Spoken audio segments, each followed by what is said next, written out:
be so nice to not have to worry about paying for everything every time I go out with someone. Like all of my exes who are my age, like they just didn't know how to handle money. But Herb, he is so financially responsible. Like I have to tell him, like Herb, get an entree, you can afford it. But you know, that's what you want in a partner that you're planning a future with, so.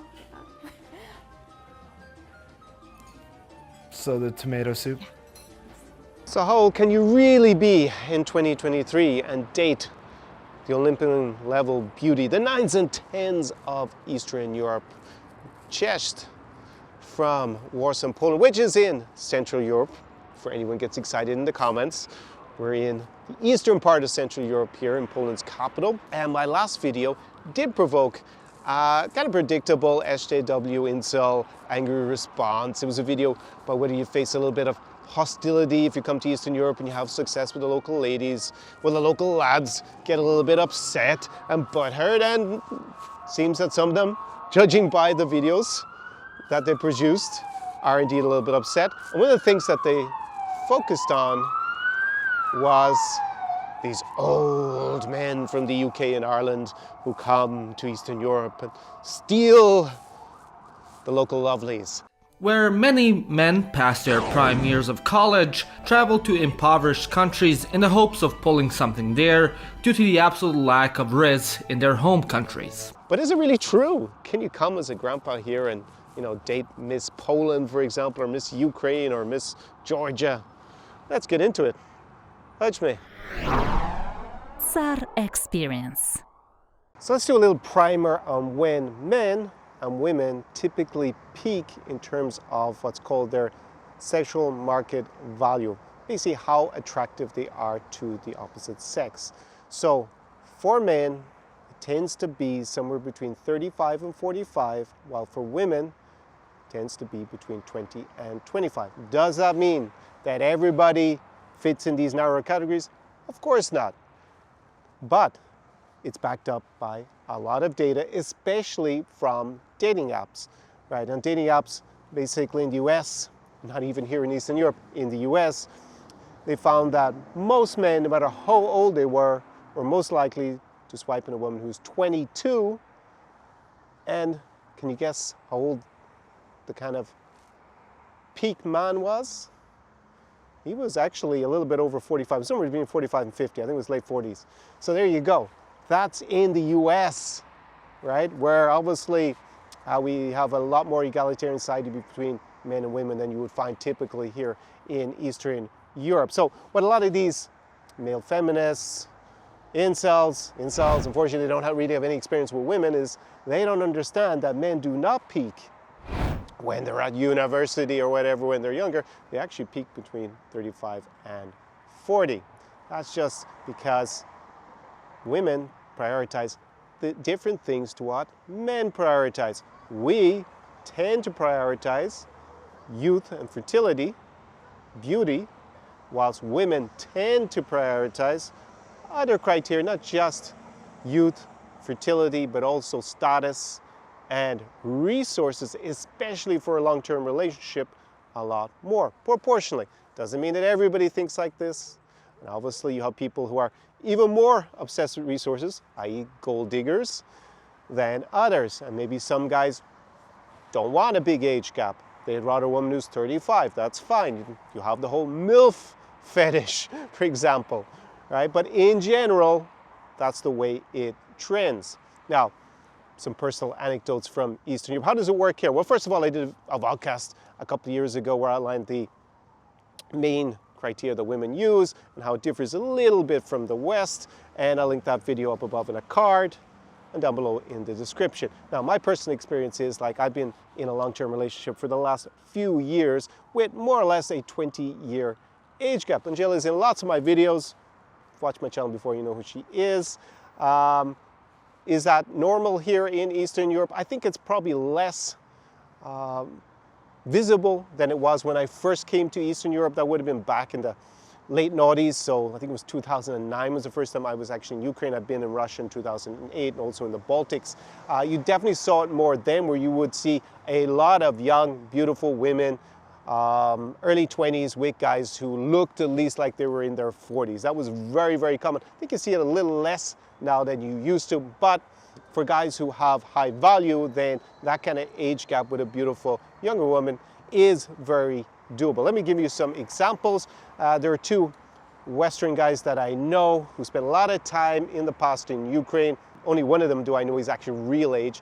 We'll say they were in their late 40s, early 50s, and they were dating women who were models around 20 years of age, early 20s. So there you had maybe about more or less a 30-year age gap, right? So that is something that is possible. But these guys had high status, not just back in their home country in Western Europe, but also in Kiev. They were in super fit shape. They were both reasonably tall as well.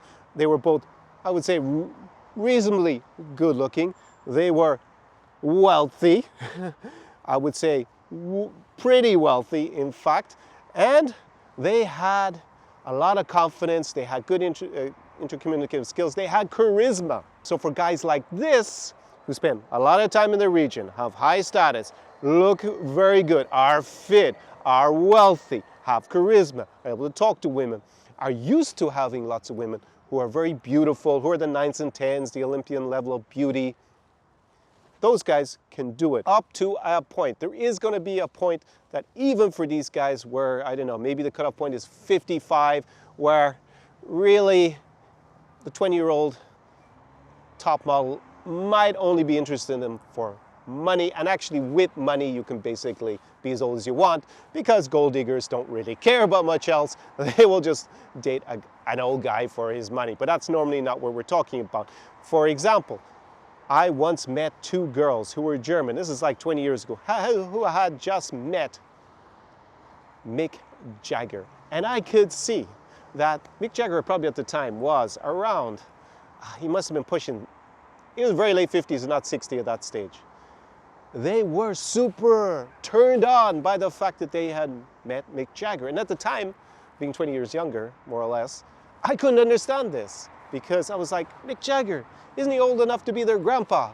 But Mick Jagger, as we know, has incredibly high status, right? So for some, and he's also super wealthy, but it was the status that was exciting them, right? Meeting the celebrity. And Mick Jagger, actually, I think he had a child well into his 70s with a woman who must, I mean, I think it was close to a 45-year age gap.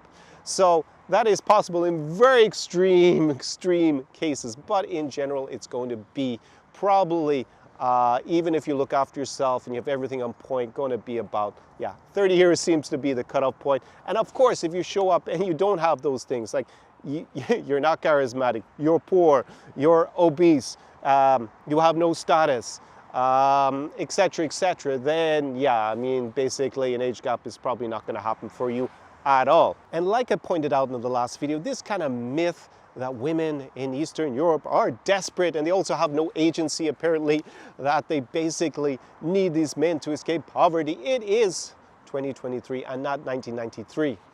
So in most of Eastern Europe, and also here in the eastern part of Central Europe, women are not desperate. That's the first thing.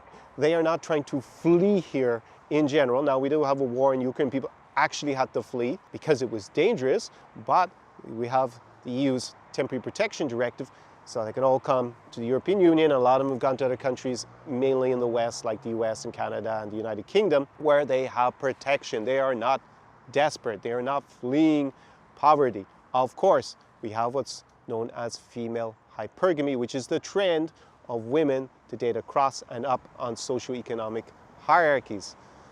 So, in general, would they be, ceteris paribus, more interested in a guy who comes from a country or has, it's not even about coming from the country, has higher socioeconomic status? Probably, but they are not desperately searching for a guy with a foreign passport to escape Poland or even Ukraine or the Baltics in general. So this myth is completely bogus in 2023, for the most part, in most of Eastern Europe. So the second kind of veteran of coming here to Eastern Europe, who actually doesn't really get that fully, is the older guy. Maybe it's a guy who's already in his late 50s, 60s, and I've met a couple, and one was a consulting client, and another one was actually a guy who I met in a cafe in Chisinau during the summer. Now, these guys have been coming to Eastern Europe like 20 years ago, right? When things were quite different. 20 years ago was like 2003, but we'll say 25 years ago maybe. So back late 90s, early 2000s. At that point, a lot of women really wanted to actually escape Eastern Europe. And why was that? Because in the 90s, with the transition from communism to capitalism, the economies absolutely collapsed. And they could not actually travel. It's not like today. They don't have visa free to a lot of countries. Even they couldn't get visas to even go as a tourist abroad. It was very hard for women, in particular in the 1990s. And they were basically trapped. Alcoholism is extremely high amongst men. A lot of men died quite young. So a lot of these women were quite desperate, and they saw a foreigner and that passport as a way out of their socioeconomic destitution. And some guys came to Eastern Europe during that time, and they want to relive that experience of having beautiful women, 20, 25, desiring them automatically without them making much effort. And they cannot cope with the fact that when they come back, the hot 20-year-olds, the 9s and 10s, have zero interest in them, because now also they are 20, 25 years older. They've gone past that peak, we'll say, that most guys reach around 45, and they're already, say, late 50s, 60, and they are desperately searching for that El Dorado. And to be quite frank, that El Dorado is not in Eastern Europe. It might be possible in the Philippines, as I've said in other videos. Obviously, I have never been to the Philippines actually, and I don't cover it in this channel, but there are other vloggers who do cover that. So probably for those guys, yes, they probably may have a chance if they go to the Philippines, not if they come to Eastern Europe in 2023, in my experience. And by the way, that doesn't mean, like that guy who I met in the cafe in Chisinau, that he can't find a very nice lady, but she won't be 20 years of age and a top model on the catwalk heading to Milan. She will be probably, because of the number of single moms in Eastern Europe, very high statistical chance of divorce in Eastern Europe in general. So in countries like Moldova, Ukraine, Belarus, and Russia, it is over 50%. It's actually higher than in the West. And women tend to have, they don't actually have so many children, but normally they have 1 to 2 children. And there were a lot of attractive women for their age in their 30s and 40s. And with those kind of women, yeah, I think a 15 to 20 year age gap, if the guy has status. Also older guys, as I said about the gold diggers, obviously if you're just throwing money, you'll attract someone anyways who wants the money. But of course, if they have resources and able to give that level of security, yeah, sure. They might get a 20-year age gap, but it will not be with the 9s and 10s.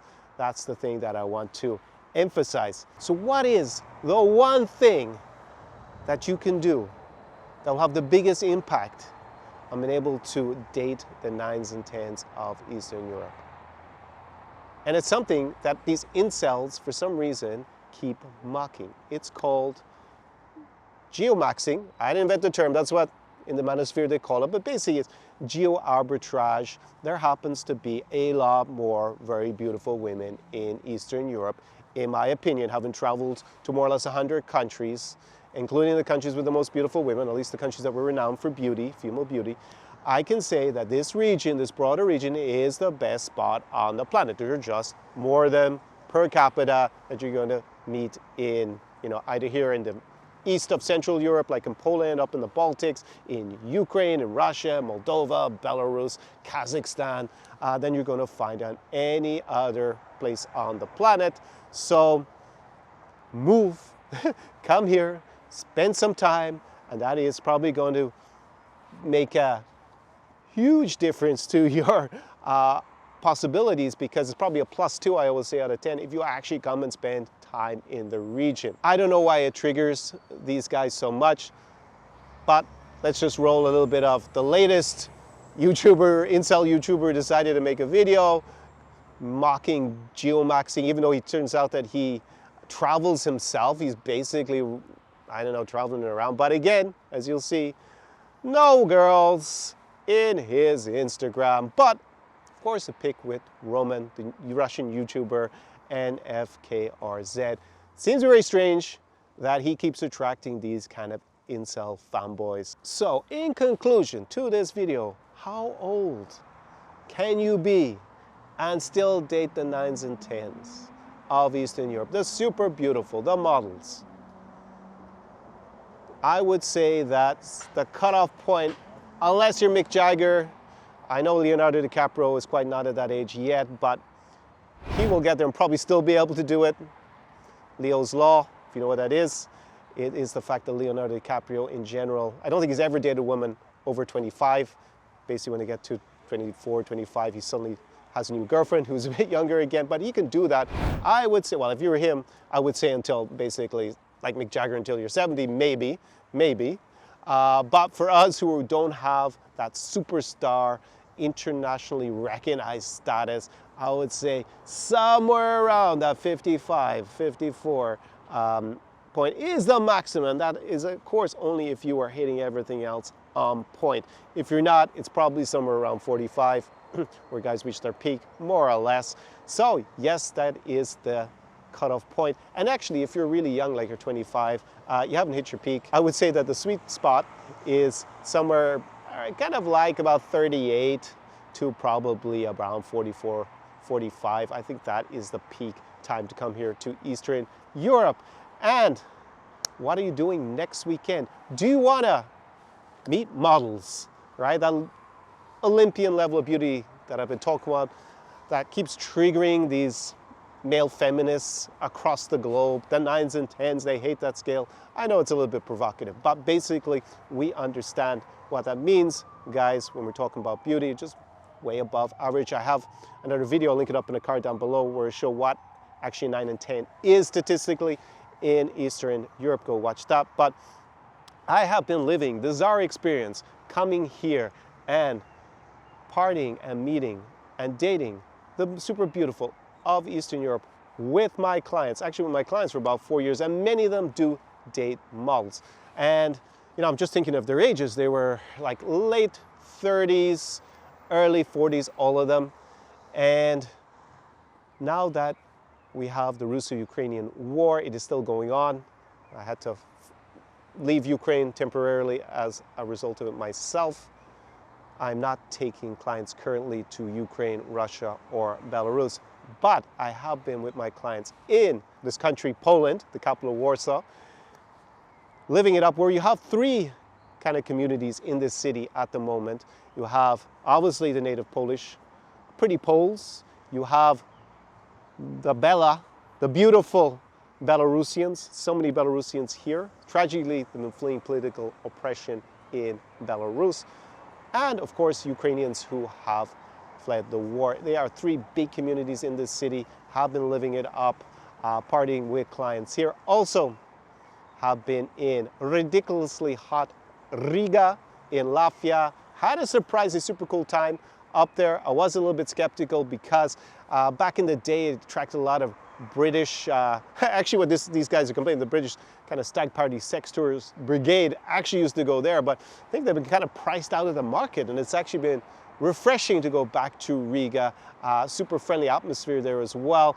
Also been going to Almaty, the Almighty, in Kazakhstan. Actually, I'm about to leave on a flight to Almaty in a few days. I just bought my ticket last night, going there with a client. We were there already in autumn, going to do the spring season for probably spend a month in Kazakhstan. And then finally, where I've been going with actually the most clients is crazy Chisinau in Moldova, very close to Ukraine, pretty similar. Maybe the city is a bit smaller than being in Kiev. Well, it obviously is smaller than being in Kiev or in Odessa, but still super, super beautiful women and a lot of fun. So my experience with clients who have a short amount of time, we focus on a weekend experience, a long weekend experience. The best way is to combine two elements. They are nightlife with social circle, because I am known as the insider here in Eastern Europe, as well as the special forces by my former clients. So why don't we do other things? You're probably here on YouTube going to see guys who talk about Tinder. Now, I met a couple of models on Tinder, but it is extremely unlikely you're going to meet them there. Why? Because they don't go on to Tinder.